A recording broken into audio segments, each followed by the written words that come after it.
नमस्कार, आप देख रहे प्राइम टीवी में हूं आपके साथ आरती तिवारी। मोदी सरकार के 11 साल पूरे होने पर बीजेपी शासित राज्यों के सीएम आज प्रेस कॉन्फ्रेंस करेंगे। बीजेपी शासित राज्यों के सभी सीएम आज मोदी सरकार की उपलब्धियां बताएंगे।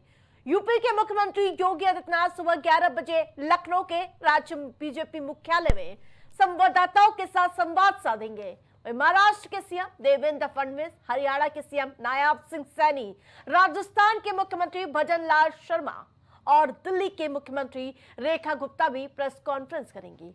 तो आपको बता दें कि 11 साल बेमिसाल और साथ ही 11 ऐतिहासिक जो फैसले हैं वो आपको बताते हैं, जहां जनधन योजना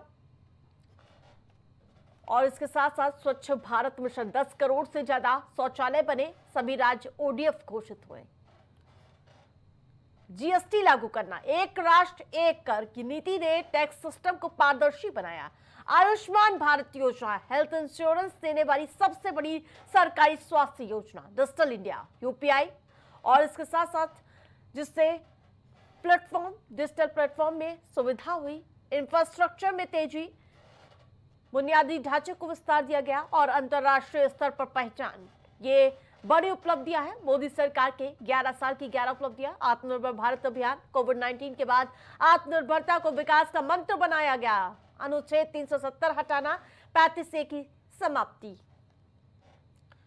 राम मंदिर निर्माण, जी हां, जिस प्रकार से अयोध्या में भव्य दिव्य राम मंदिर बना उसका भी जिक्र किया गया, नारी शक्ति और कानून।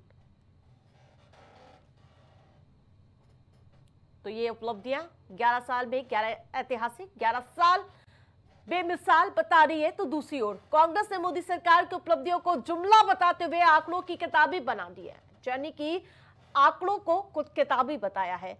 कांग्रेस ने आरोप लगाया कि सरकार ने इन 11 सालों में संविधान के हर पन्ने पर तानाशाही की शाही पोती है। कांग्रेस अध्यक्ष मल्लिकार्जुन खड़गे ने बीजेपी आरएसएस व हर संवैधानिक संस्था को कमजोर करने और उनकी जो उनकी संवैधानिक क्षमता है उस पर प्रहार करने का आरोप लगाया। साथ ही राहुल गांधी ने कहा कि मोदी सरकार ने 11 सालों में कोई जवाबदेही नहीं दी, कोई बदलाव नहीं किया, सिर्फ प्रचार किया। लोकसभा में विपक्ष के नेता ने कहा कि केंद्र सरकार अब वर्तमान की बात नहीं कर रही बल्कि 2047 के सपने बेच रही है। तो 11 साल बेमिसाल एक तरफ बताती हुई रिपोर्ट कार्ड सौंपते हुए नजर आई भारतीय जनता पार्टी, तो दूसरी ओर प्रहार किया जा रहा है विपक्षी दलों की ओर से कि सिर्फ और सिर्फ नैरेटिव सेट करने का इन 11 सालों में काम किया गया, कोई भी उपलब्धि रिपोर्ट कार्ड जीरो विपक्ष की ओर से दिया गया। लेकिन भारतीय जनता पार्टी सरकार लगातार दावा कर रही है कि 11 साल बेमिसाल। भारतीय जनता पार्टी के नेता सुभाष जी हमारे साथ जुड़ चुके हैं, बहुत बहुत स्वागत है प्राइम टीवी में। सबसे पहला सवाल यही है कि सरकार की तरफ से जो रिपोर्ट कार्ड वो सॉलिड है, प्रेस कॉन्फ्रेंस कर देश के सामने रख दिया गया है और कहा गया है साब असरदार दमदार सरकार जो मजबूत फैसले लेती है, जबकि विपक्ष कह रहा है 11 साल जुमलों की बहार। क्या कहिएगा?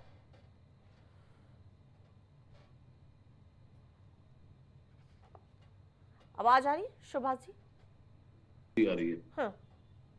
विपक्ष का काम है पार्टी की बुराई करना। धरातल पर आकर देखें आप,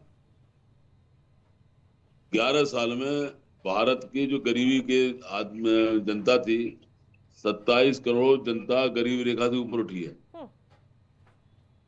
ये धरातल पर उतरा हुआ है, ये आप खुद देख सकते हैं आकर के। आम जनमानस को इसका लाभ हुआ है। लेकिन और विपक्ष कह रहा है कि तुम्हारी फाइलों में जो दावे हैं वो किताबी हैं, लेकिन जो जमीनी स्तर पर ये सब कुछ नहीं दिख रहा है। गलत बोल रहे हैं वो। इतने आंकड़े हैं कि सुबह से शाम हो जाएंगे, इतने आंकड़े हैं कि आपको पता वो भी समझ पाएंगे। 490 तो नए विश्वविद्यालय खोले हमने, 8100 हमने नए कॉलेज खोले हैं हमने। किसानों के लिए 3,70 करोड़ का एमएसपी पेमेंट